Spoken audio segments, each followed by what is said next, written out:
So the talk is going to be based on the premise that the brain monitors and controls everything in the body, as well as interactions with the environment, including control and monitoring of the immune system. Thus, issues in development of the brain may not only give you neuropsychiatric conditions, but also peripheral problems associated with these different systems that are controlled directly by the brain. So in this talk, we'll look at how the nervous system develops, and then we'll look at the development of the neuroimmune system, and then we'll look at some of the implications of that with specific reference to one particular condition. So diseases and conditions associated with defects during development of the central nervous system are many and varied.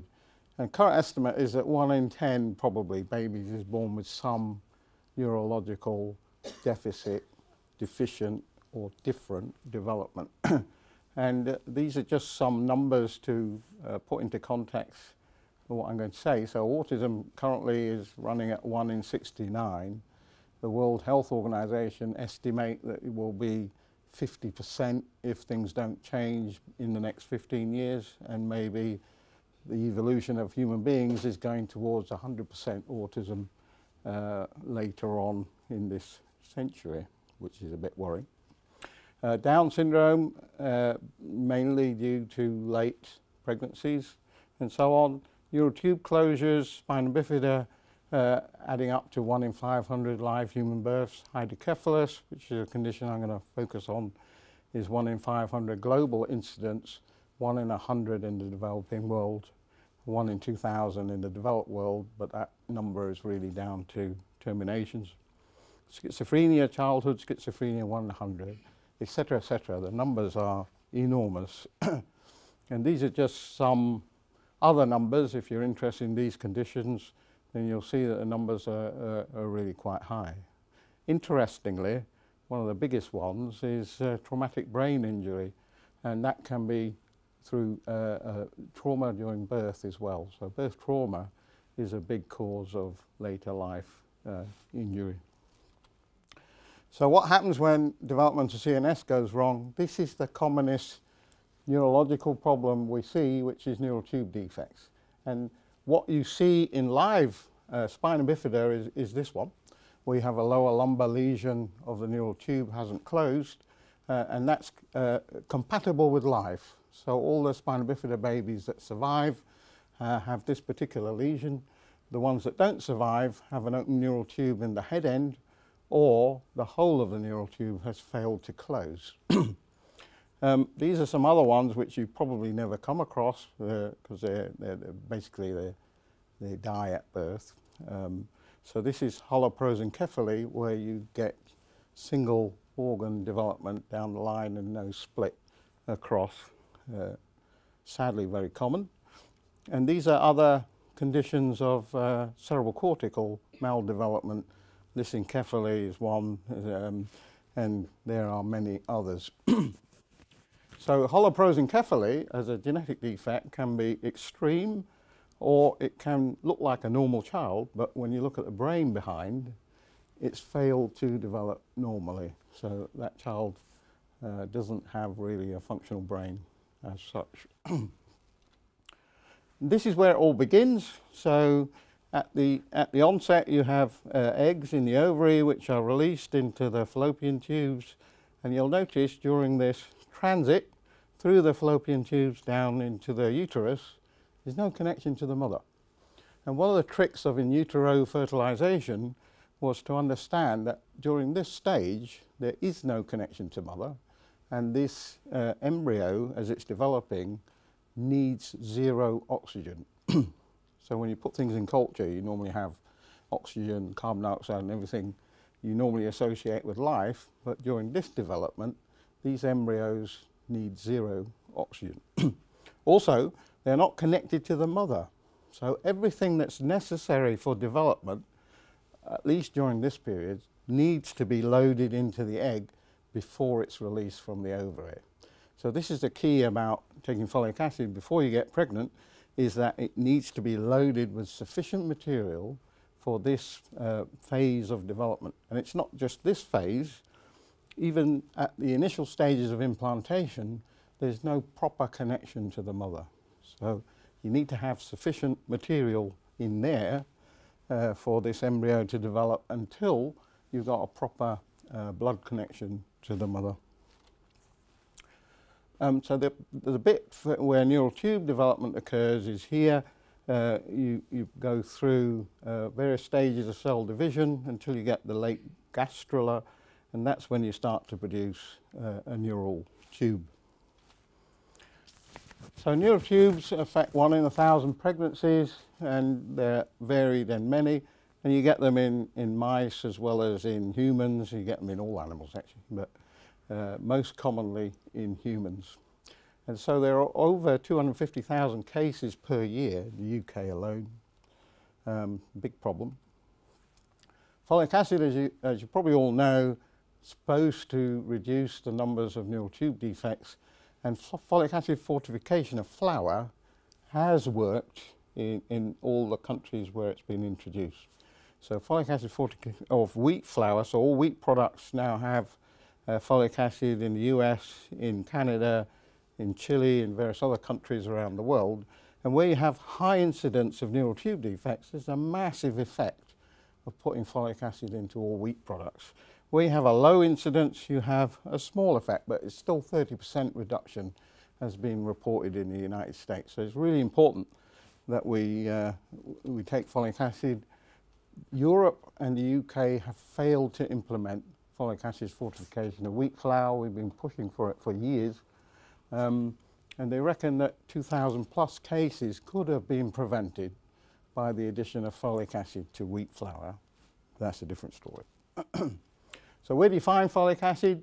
I thought the highest rate was in spinach and other green vegetables. It turns out to be beans, and lentils have the highest concentration of folic acid. Not folic acid, we're not talking about folate. Folic acid is an artificial compound.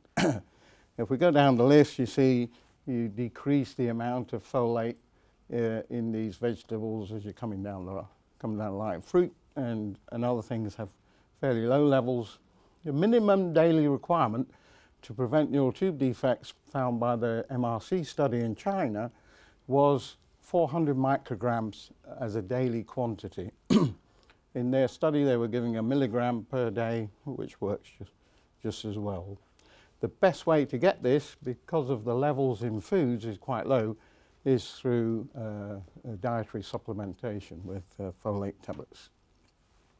Interestingly, just as an aside, folate is also present at really high levels in a lot of herbs and spices. So spearmint, dried mint, contains 530 micrograms per gram of material, which is incredibly high, and so on. So folate is very effective to prevent neural tube defects, including spina bifida, which accounts for 1 in 500 human births. Folic acid supplements can then have been shown to prevent up to 90% of neural tube defects. The other 20% are insensitive to folate, and the trial in London currently is testing the sensitivity to inositol plus folic acid, which seems to work for the folate insensitive forms. Folic acid is an artificial form of folate. You do not find it in nature. It's man-made, but it works for neural tube defects if you take it before pregnancy.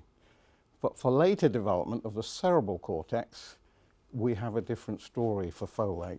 I'll tell you about that now. So we've identified 4 distinctions between the development of the neural tube, the brainstem spinal cord, and then the cerebral cortex. So the cerebral cortex has a different development to the rest of the central nervous system. So first thing is, if you're a neurodevelopmental embryo specialist or have some knowledge of it, you'll know that the notochord sits below the neural tube and controls the dorsoventral development of the central nervous system. Either side of the neural tube are these cells, neural crest cells, which I'll come back to later. But if we look in longitudinal section, which is this embryo down here, you find that the head end of the neural tube, the blue structure here, is not controlled by the notochord. So the first difference between the cerebral cortex and the rest of the nervous system is that it's not controlled by the notochord. That's the first difference. Second difference is genes. So if we look at the genes in the brainstem and spinal cord, so this is in situ hybridization, it shows you the expression of those genes. You find that these ancient Hox genes are present in the brainstem spinal cord, but not in the head end of any of the embryos that have been studied. So these are different Hox genes which control brainstem spinal cord, but not the cerebral cortex. The cerebral cortex has these new genes, EMX and OTX genes, which control its development. So that's the second difference. Second difference is genetics. The third difference is timing. So these are MR images of human embryos up to 2 months. And what you see at the 2-month stage is that the brainstem and spinal cord have more or less completed development, but the cerebral cortex hasn't even started yet. So this is quite a late stage development. So brainstem, spinal cord develop first, and that's what you need for initial life processes and control of systems throughout the body, but the cerebral cortex doesn't develop till later on. So that's a third difference, is timing. The fourth difference is the fluid system. Now you may not be aware that inside your head you have what people call the third circulation, the cerebrospinal fluid.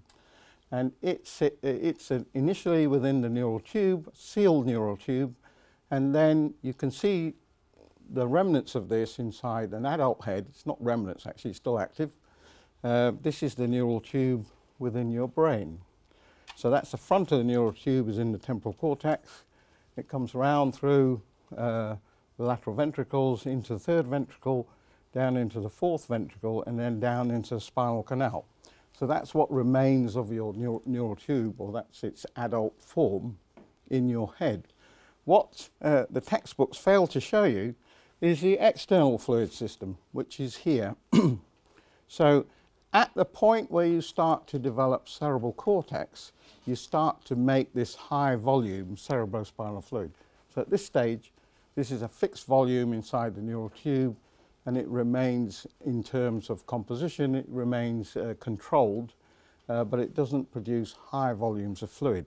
At this stage, where you start to make cerebral cortex, you start to produce a high volume of fluid which needs to go out somewhere, and it goes out through a hole in the fourth ventricle and enters a subarachnoid space around the outside of the developing cerebral cortex.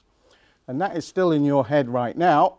So you're producing in your head here, somewhere here, 0.3 mils per minute of this fluid, which means you're producing about 500 mils a day. This system can hold 120 mils, 20 mils in the ventricles and about 100 around the outside. So you can see that you need to drain this fluid, really quite important to drain this fluid properly. And the drains are up here in the top of your head, associated with the superior sagittal sinus. If you have a problem in drainage, this is what happens. You get hydrocephalus, and this can occur at any time in life, but is associated with newborn babies, neonatal congenital hydrocephalus, or birth trauma-induced hydrocephalus, or late onset hydrocephalus, which is infection-induced. So this is a child with hydrocephalus, born with hydrocephalus. You see a thin brain, cortical mantle filled with fluid inside. So this fluid needs to be drained. If it's blocked in some way, then you start accumulating fluid, and the baby's head gets bigger and bigger and bigger. If you stick a shunt in it, the current treatment is to put a needle in the head, drain the fluid through a pipe that goes down to the tummy. That stays in for life, and that drains the fluid out. And when you drain the fluid out, you start to see some normal development of the number of layers of brain that were actually laid down in the first place. So this is this child with a shunt in its head. It's developing, and this is a child at the moment. She's now a grown-up young lady, and she has above normal IQ with a brain that size. So above normal IQ, but only in mathematics. Okay?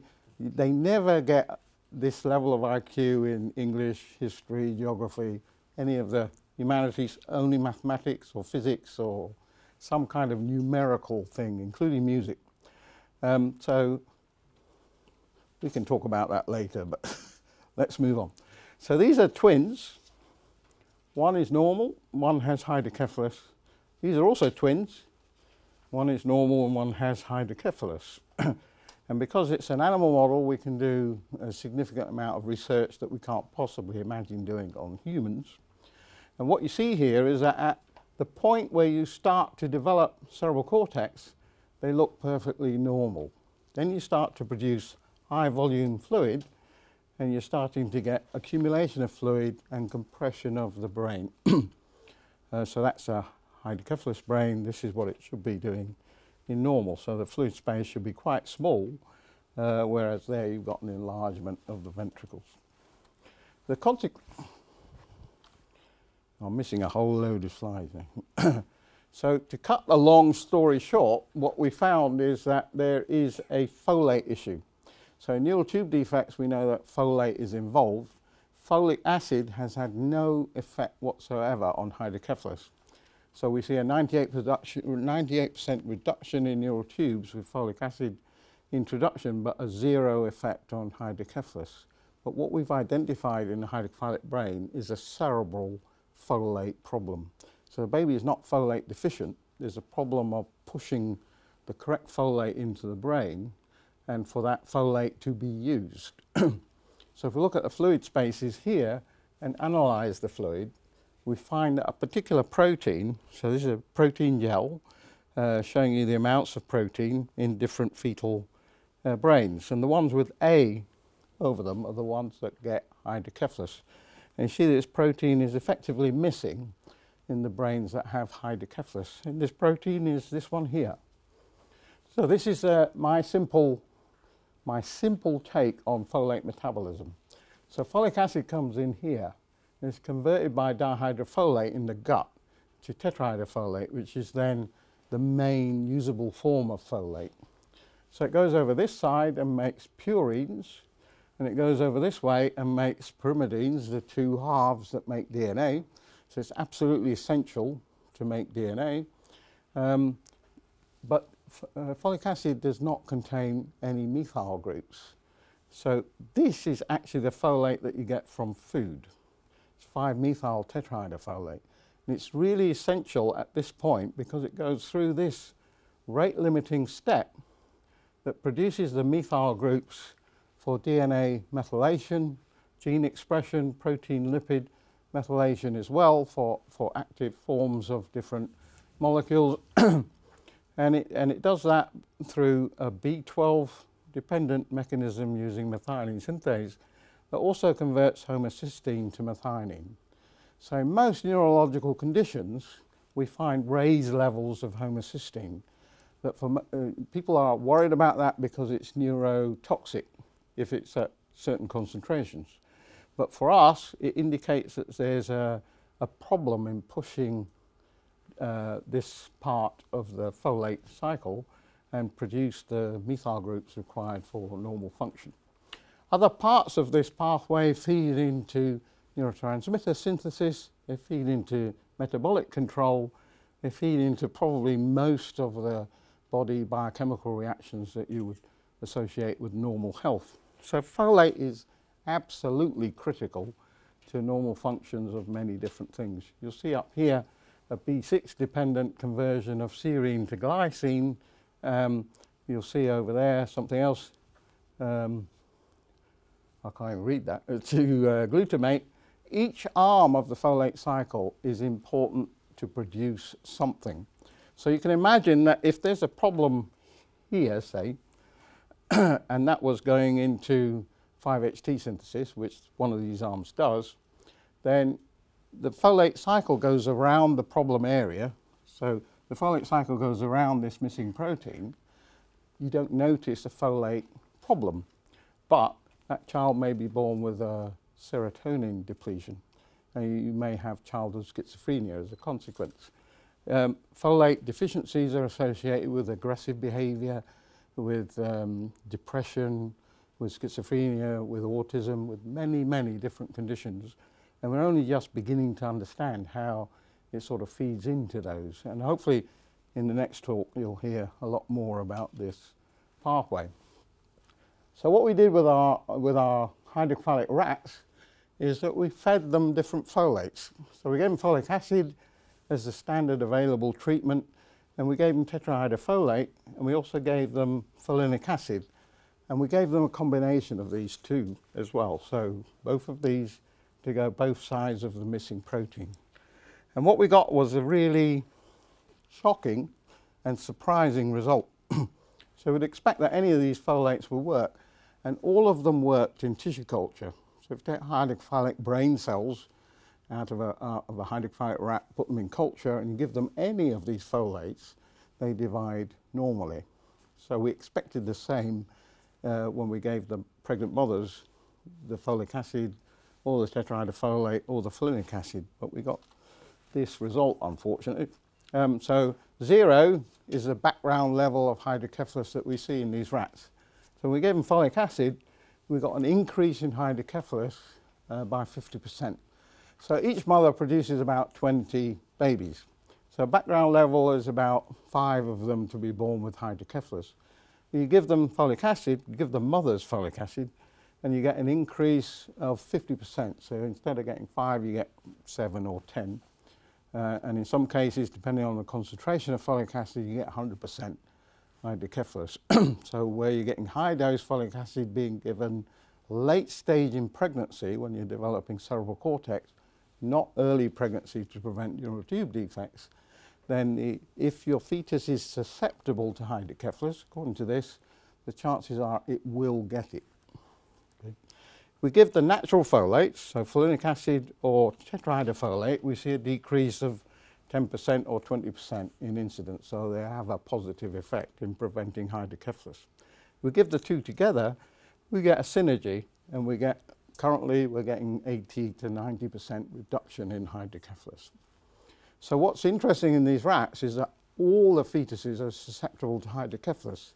Depending what you do to the mother, you can get 0 or 100% baby is born with hydrocephalus.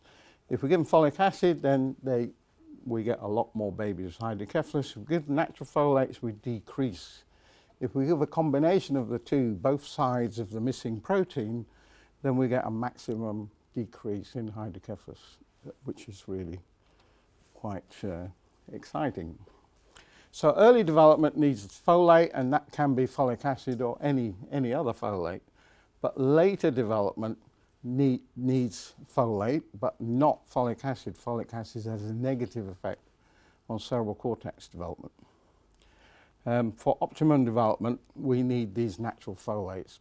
And for really 100% development, we need a combination of 2 natural folates.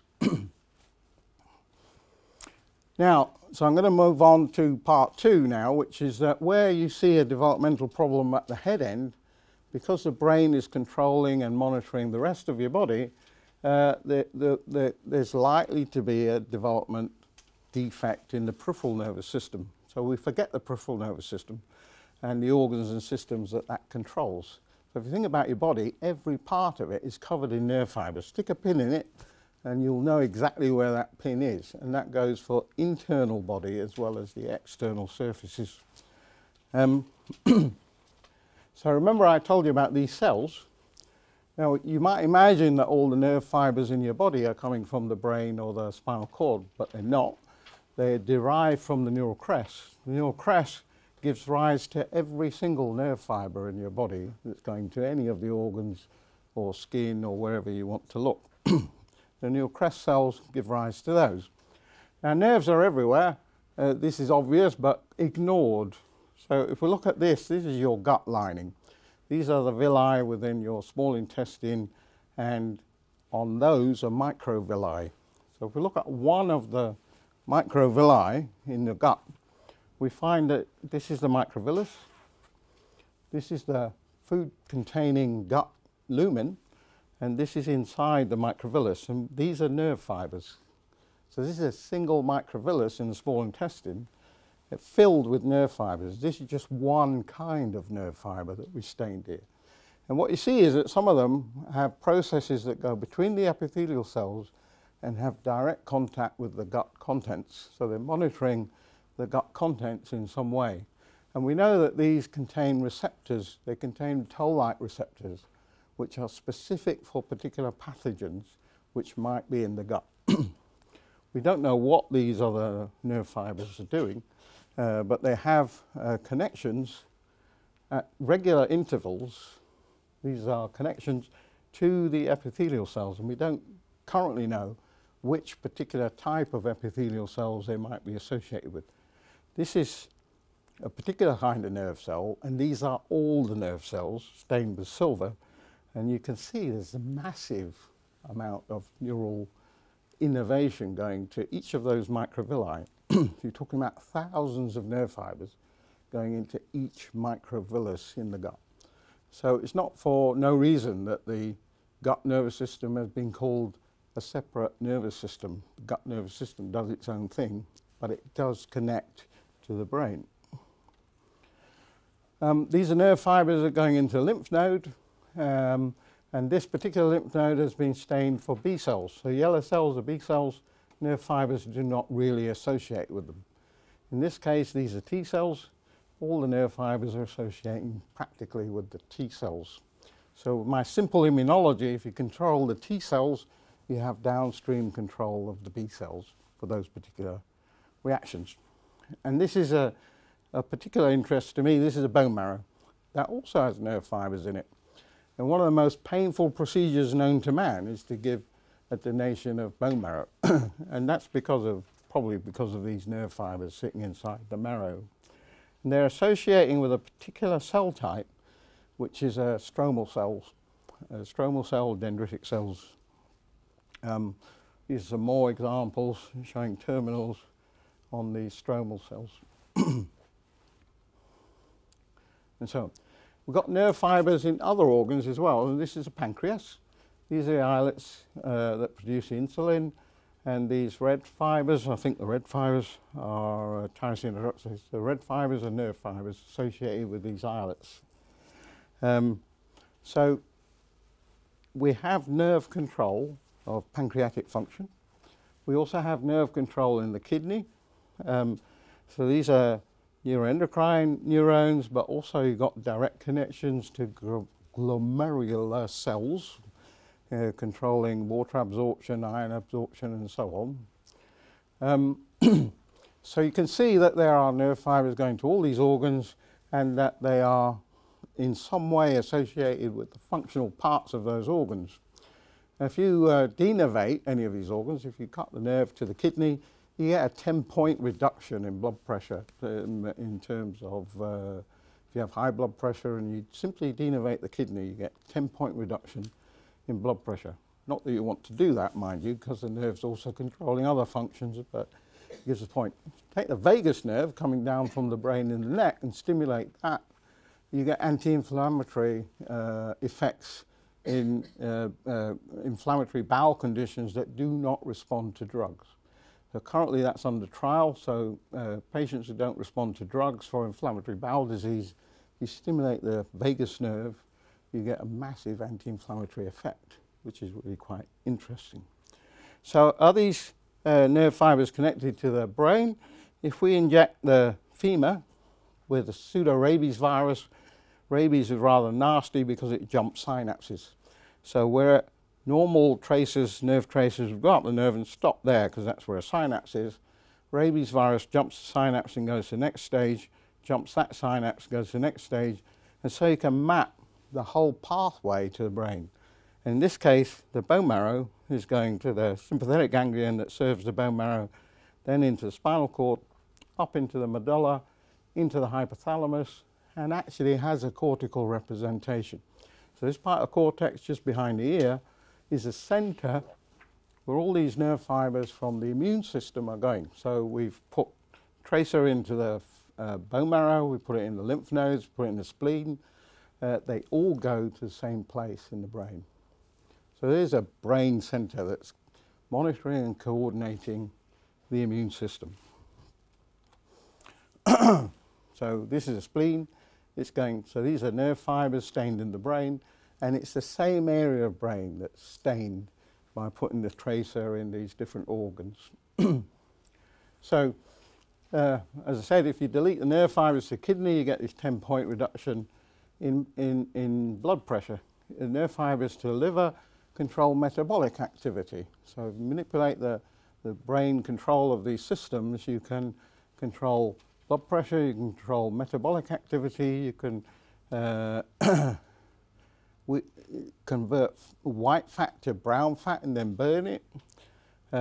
We can probably reverse certain types of diabetes by controlling the nerve control, and so on and so on. So you imagine, I have a hot body, I need my coat off, windows open, etc. You've got a cold body, you need jumpers on and heating on. It tells us that those set points for these control systems are slightly different in you and me. And that means that the set points for all of these control systems are different in me compared to you. And so my susceptibility to what I've got now, with type 2 diabetes, may have been set in the last third of pregnancy when these thermostats were all set in the hypothalamus of the brain. And this peripheral control system is then set for the rest of my life, and those susceptibilities are placed in my system from birth. So in a sense, if you think about athletes, they reach the peak performance in their early 20s, and then they fall off. When they hit 30, suddenly they can't compete anymore as well as they could before. And that's when you sometimes see the expression of these susceptibilities as well. So late onset diabetes, high blood pressure, etc., is essentially, I believe, because the system can no longer compensate for the set points that were put in there at the very beginning, and you start to see what was set in your brain from the very beginning. So what happens? How can we demonstrate what happens without neural control? So this is what happens to the white blood cell level in your peripheral blood when you simply stop the nerve functioning to one femur. So one femur containing bone marrow, you turn off the nerve fibers to that femur, and suddenly you've got an animal. So this is a baseline in a normal animal, white blood cells in the peripheral blood, and that's what happens when you switch the nerve off to one femur.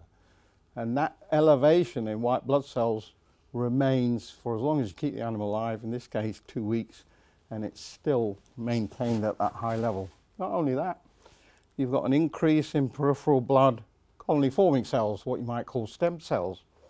And in that uncontrolled state, wherever they land up, they're going to produce tumours.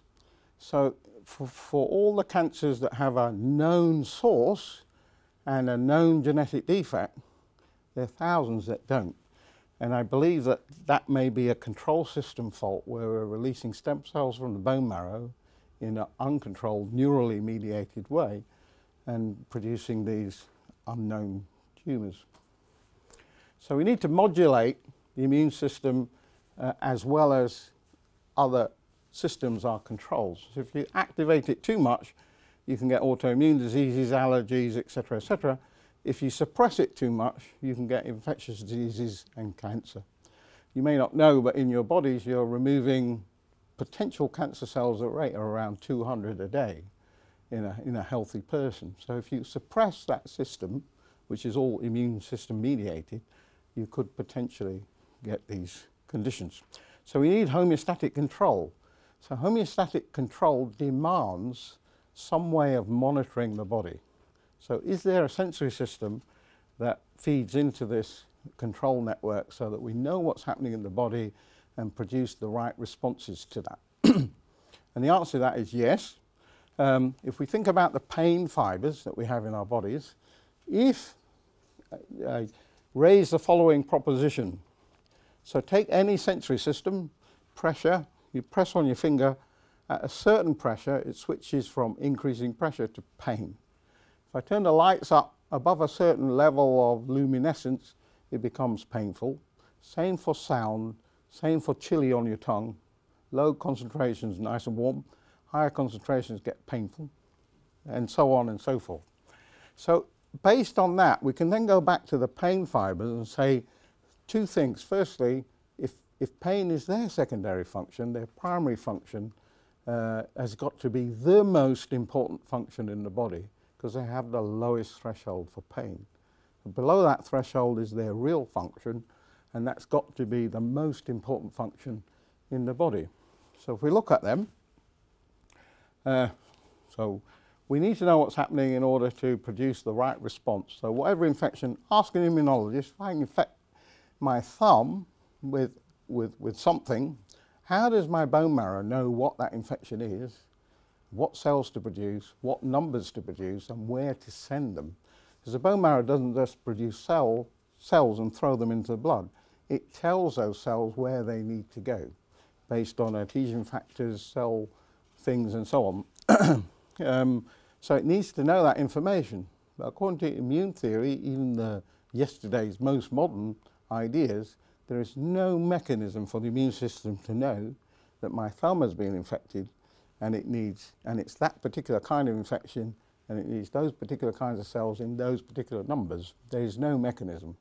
The only cytokines, soluble factors going from that location are panic signals. So IL-6, IL-1, tumor necrosis factor that say you need to do something, but it doesn't tell the system what it needs to do. And that's, I think, is a function of the nervous system. So you need this special sense. So what is that special sense? So these are immune cells sitting in your skin. Every third or fourth cell in your skin is one of these. And these are antigen processing and presenting cells. So whatever comes through the skin, one of these picks it up either directly or through these incredibly arborized projections that they have. So the whole of your skin is covered in these. And if we look at the so-called pain fibers, suddenly we find that every one of these is sitting on a so-called pain fiber. So to a neuroscientist, that looks like a sensory system. So in the eye, that would be a photoreceptor. In the ear, it would be a hair cell. On your tongue, it would be a chemosensor. And there's a non-specific nerve fiber taking the information to the brain, telling the brain what's happening. So in this case, let's take an antigen coming through the skin, and the nerve fiber, in terms of the pattern of activity, I believe, is telling the brain exactly what's happening there in terms of antigen, and the brain can then produce precisely the right response that it needs. So this also is the basis, in my opinion, of all the environmental conditions that you're treating here too, and probably also the basis of the treatments. So if you look at the way that you treat most people, you're going down in concentration until you don't get a response, right? And I think what you're doing there is you're going to a concentration where you're stimulating the immune system and not the neural connection. Therefore, the immune system does its two decisions. First, so this is not part of my body. Second, is it dangerous? If it's not dangerous, you get tolerance, right? So with the nerve fibers there, the second decision is removed from the immune system. You have to respond. So this is why it's important in childhood to be exposed to all your environmental allergens, because you get tolerance. This system is not wired yet. As soon as this system is wired and active, the second decision, which is it dangerous, is removed, and you respond to everything else for the rest of your life. Now what we can do is we can take you back to your childhood, disconnect this system, give you the allergen, you get no response because the nerve fiber is not there, but the immune system then goes through its two-stage process, says this is not dangerous, and you get tolerance. And this is the same basis of coming down in concentration until you get no response. You're bypassing the nervous system and allowing the immune system to make that second decision and get the tolerance. So I think it's a really powerful demonstration of how this system works, and we can use it. Now, the second question, obviously, is the brain monitoring this kind of immune function? So we stick a rat inside an MRI functional imaging system and look at its response to an antigen. So 2 square centimeters on its back, we shave the hair off, and then we apply an allergen to that 2 square centimeters. Same animal, 2 weeks later, we give it exactly the same stimulus on the same patch of skin, and the brain goes bananas. So And that's an instantaneous response to the allergen. So this is exactly the same allergen, exactly the same concentration given to the same patch of skin, and the brain remembers and goes into overdrive to produce a response much faster. Basis of vaccination, not immune-based, but neurally based. So we have two memories. We have a neural memory, but we have the immune memory. But the immune memory is located in the particular lymph node where you gave the vaccination. So you gave the vaccination in the arm, the lymph node under the arm masses up the memory cells. And we've shown that if you take the nerve fibers away from that lymph node, the memory is never released.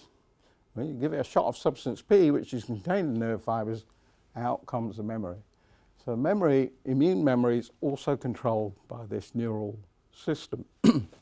And we can show it's mediated, so immunologists will say, okay, you got a brain response, but it's all mediated through soluble cytokines. We can show it's not by simply doing this exactly the same experiment, but this time disabling the nerve fibers, which we believe are connected to the immune system. If you do that, the response is lost. So this is a response you see with the nerve fibers, and that's the response you see without the nerve fibers. So the response is lost simply by taking away these nerve fibers, so-called pain fibers. But we know now that they're not pain fibers, they're connected directly to the host monitoring and host response system. The other thing you see when you switch off these nerve fibers is that the bone marrow turns off. So instead of producing lots of neutrophils, it produces hardly any.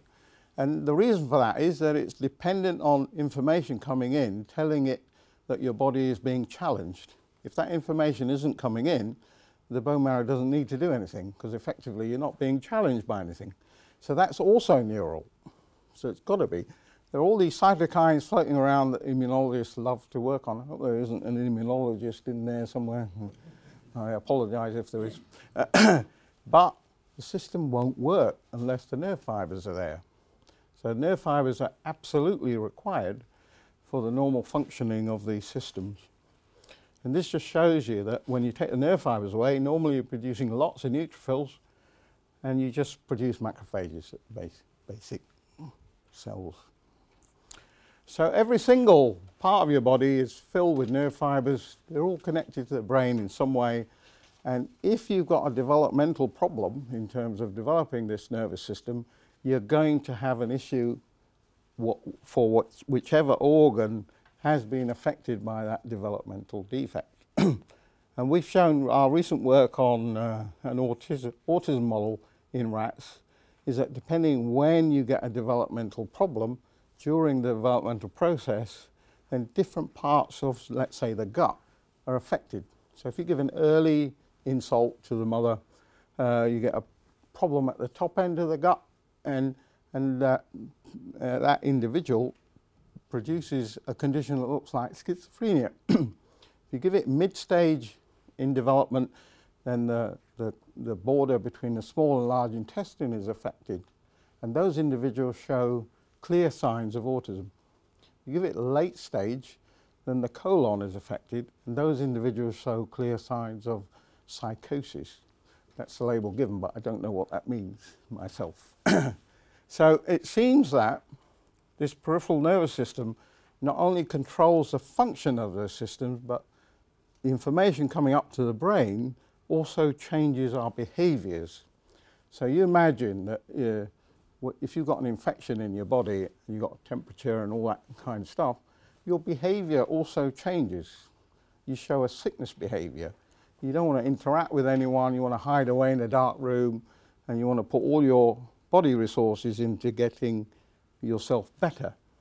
Now, if that was a situation where you couldn't get rid of that, so if the neuroimmune system was wired in such a way that a particular infection coming into your body would not be removed, then you might end up with a chronic sickness behavior, which we might call autism, for example, or something else, or something else.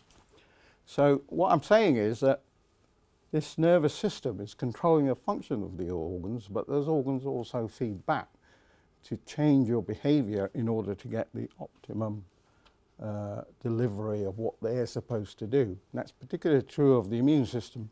It needs a lot of resource. So it switches your normal behaviours off and produces these sickness behaviours which we think are abnormal, but actually helping the system to work. So if you had a neuroimmune system that produced a chronic effect by not being able to remove toxins, infections, or something else, then you may be locked into a behavioural pattern that is abnormal. Therefore, if we then go in and help your system by removing that infection or toxin, you'll get better. And I think that's what you found here, isn't it? So one of the classic autistic syndromes is locked-in syndrome. Child seems to be perfectly normal at birth, up to the point where they go to nursery school or somewhere, pick up an infection, and suddenly they stop talking. And suddenly they're withdrawn and locked behind a firewall. And this is really classic animal behaviour, in a sense that you see this as a cuddly teddy bear, but that child is going to see it as an immediate threat. Not only that, but they're going to see everything around them as a threat, including other individuals, apart from maybe the mother, including the father sometimes. So the autistic children struggle to identify when they should be afraid and when they shouldn't be afraid because they are now demonstrating an activity of their brain which is really primitive in terms of survival mechanisms. So everything which is unknown to them becomes a threat, and they respond to it in a way to ensure their survival to some extent. There's also these other things which I won't go into in a moment. So in terms of the brain, then the brainstem contains the hardwired responses to these threats. The brainstem says, that's a threat, it's hardwired, you can't change it. So your fear of snakes and spiders is perfectly natural. But there's something that we can do as human beings that no animal can do on the planet. And you might have guessed what that is by what I've just been saying. You have the ability to say, hungry, but not now. There isn't another animal on the planet that can do that. So you can carry on with other behaviours, even when this high-level food incentive should be turning you away from those behaviours to find food and satisfy your hunger. We can override that through our cerebral cortex, but no other animal can do that, not even chimps, maybe whales. And what we've discovered is that the gut and peripheral nervous system interfere in that negative connectivity between cerebral cortex and the brainstem, so that if you've got a gut problem, it can stop that control system working, even if it's operating properly. So the gut problem can, say, cut off the connection between the cerebral cortex and brainstem, so you're now showing this classic survival mechanism. So if you fix that gut problem, again the behaviour normalizes and you get normal behaviour. So anyway. What we've found, actually looking at the gut of autistic kids, because of this neuroimmune difference that they show as well, is that the gut bugs, if you look at the gut bugs, there's a list of significantly changed gut bugs. These are normal rats, and their gut bugs show this sort of difference. So green is low levels, red is high levels. In the autistic group, they're completely reversed, just for these particular gut bugs. And depending when you give the insult to the mother, the changes affect different groups of gut bugs in different parts of the gut. So it's quite remarkable that you get such a significant change. So in conclusion, your brain and your body are connected in many different ways. For my interest, it's the hardwired connections, so the nerve fibers from brain to every single organ. That's my particular interest. And neurodevelopmental conditions that you might recognize don't just impact on the brain, but also on all of these peripheral control systems. And neuroimmunology, I think, is a field that's going to produce a revolution in healthcare. Now, I've been able to fix your allergy by simply taking you back to childhood and disconnecting nerves from the immune system temporarily while I give you this new grass pollen. You've arrived in the UK from some foreign country and you're now responding to our local grass pollen because you're now hardwired to respond. So I disconnect you briefly and give you our local pollen, reconnect you, and that allergy is gone. It's just remarkable. And that, it seems to work for any kind of allergy. So it's probably going to be far more powerful than any drugs. Drugs control the reactions, but they don't control the cause. This is going to hit the cause and give you a permanent result. I'd just like to acknowledge the millions of people who have come through the lab in the 30-odd years I've been working on this. In particular, Caris Bannister was the first female neurosurgeon who got me into the hydrocephalus work. And really those two areas of research, neuroimmunology and brain development, has come together with a bang in recent years to increase our understanding of these peripheral problems as well as central problems. And obviously, you know, there's thousands of people who have been involved, plus all the funders. Thank you for your attention.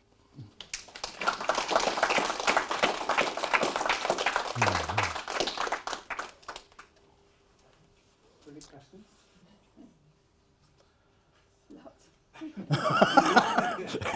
Might I add a brilliant presentation? Thank you. I think I understood, well, 75 to 90%. Oh, great. And I'm not medically trained, but I am management advisor. My daughter's a senior staff nurse, so I'm hoping she understood the other 15. That's good. I do have my accountant has a lad who suffers from autism, and I remember one day he came to my office. He likes my office, and he was explaining to me whether it was a red car day. He was explaining to me whether it was a red car day or a yellow car day, right? I think if it was a yellow car day, it was all right, and if it was a red car day, it wasn't. Does that make any sense? Yes. I would put a word of warning in here that these are ideas about how the system might be responsible for some of these conditions. But we're currently moving towards a trial of this in real people with autism. And I hopefully will come back in a year or 2 years and give you the answers. Well, when I first knew him, he would only be about 8 or 9. He must be about 15 now. And he used to spend a lot of time sitting under desks. But that would account for your fear factor. Yeah. I mean, if you think about the minimum level, attention deficit disorder is essentially a perfectly normal behaviour. Because if you were not human, animal, then anything happening out the window is a potential threat. Anything you people walking in and out are going to be a potential threat. And if you need food, water, or need to go to the bathroom, there is no way you're going to be paying attention to a teacher, right? And they've shown that if you can satisfy all those biological needs on a table that they have access to, they learn just as well as anyone else. But, and you need to close the blinds so they don't see out. There's a car moving out there, it's a threat, etc., etc. So I think it's perfectly natural behaviour we call unnatural, but it's simply the loss of control of the biological functions that we should have. Well, Jaleel, you know that for a very long time we've been using this form. We've been using this form of low-dose immunotherapy, which is sequential dilutions of things, and have improved tolerance of patients. And we've proved very often that a lot of autoimmune conditions can be reversed, lots of allergies can be reversed, and really what you're giving us is the insight into the neural mechanisms. Yes. And it links, of course, a lot with what Dr. Julu has been doing too, which is to do with the autonomic nervous system and the neural mechanisms there.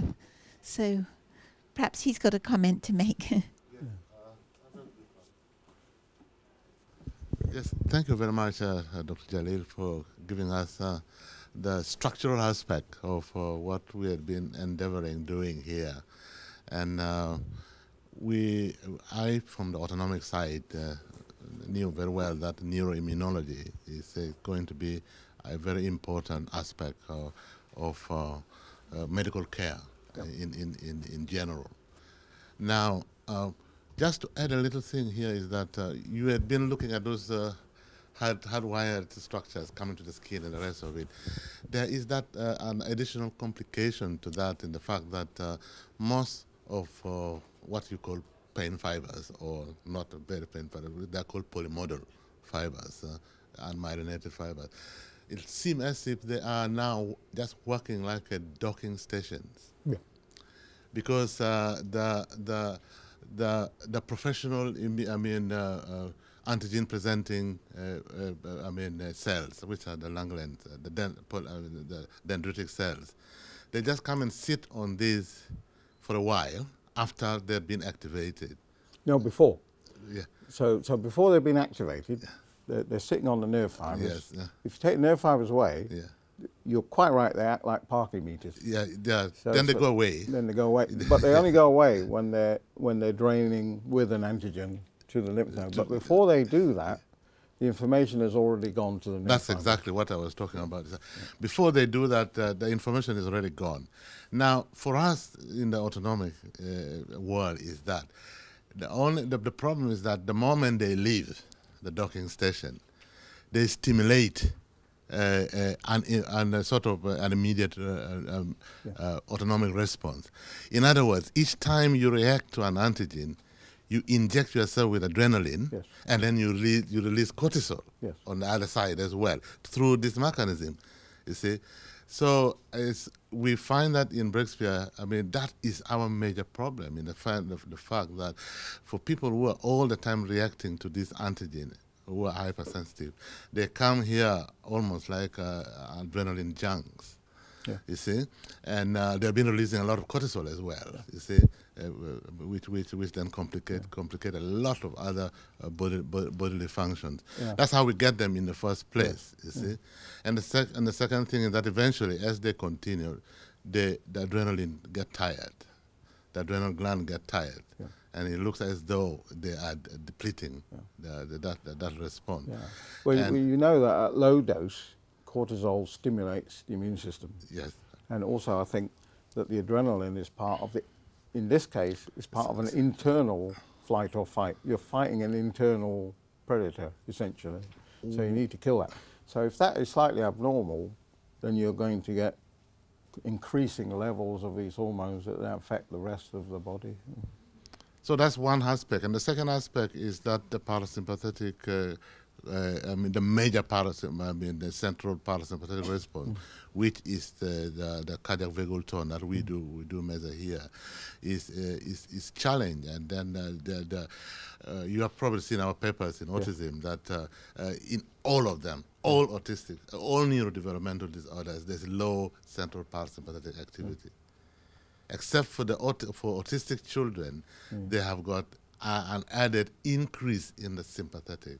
Meanwhile, in Rett syndrome, they don't. It's just a disinhibition, you see, which is another very big challenge for these guys, because then you have taken away the major inhibitory mechanism of the body.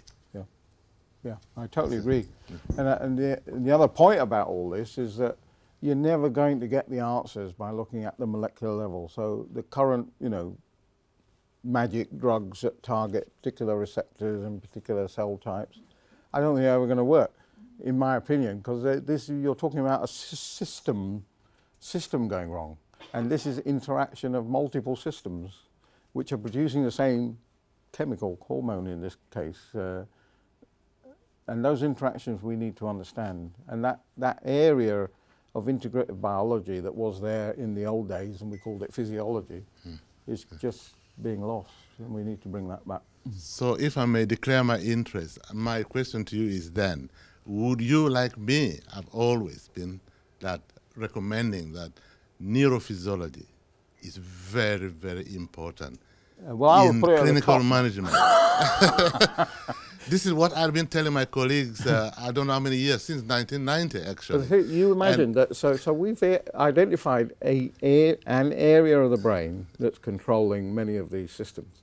Now you imagine that if we went in there, drug-free, and found some way of manipulating that control system, you could fix many of these conditions. But you need first to monitor them. Exactly. So the nervous system gives us a handle on how we are responding as an individual. And we in terms of the recordings that you've been doing, they're absolutely amazing. So we need to keep doing that. Okay, thank you very much then.